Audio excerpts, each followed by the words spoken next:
Hello everyone and welcome to Vlinko's channel. In today's video, I will guide you through the resolutions for the Net Authority invalid error. And now let's get started.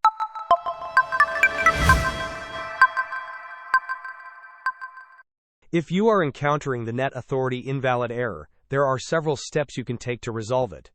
First, it is important to note that if you are trying to access a website that does not use HTTPS, you will likely see this error.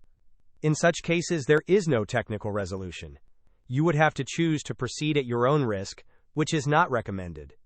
However, if the website does use HTTPS and you are still facing the issue, you can try clearing your browser's cache and updating your browser. To clear your cache, click on the three dots at the top right corner of your browser window. From the drop-down menu, select History. Then, click on the bin symbol, which usually represents clearing data.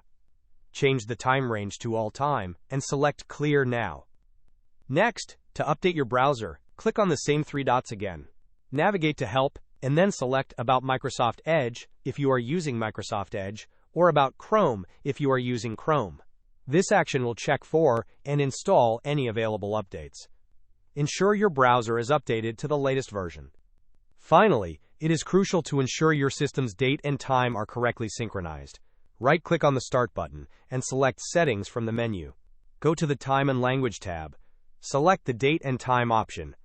Turn on all three switches related to setting the time automatically, setting the time zone automatically, and synchronizing your clock.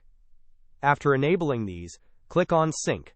Wait for a tick mark to appear, indicating that the time has been successfully synced. Once your date and time are properly synced, you will have a much higher probability of connecting to websites without encountering the Net Authority invalid error.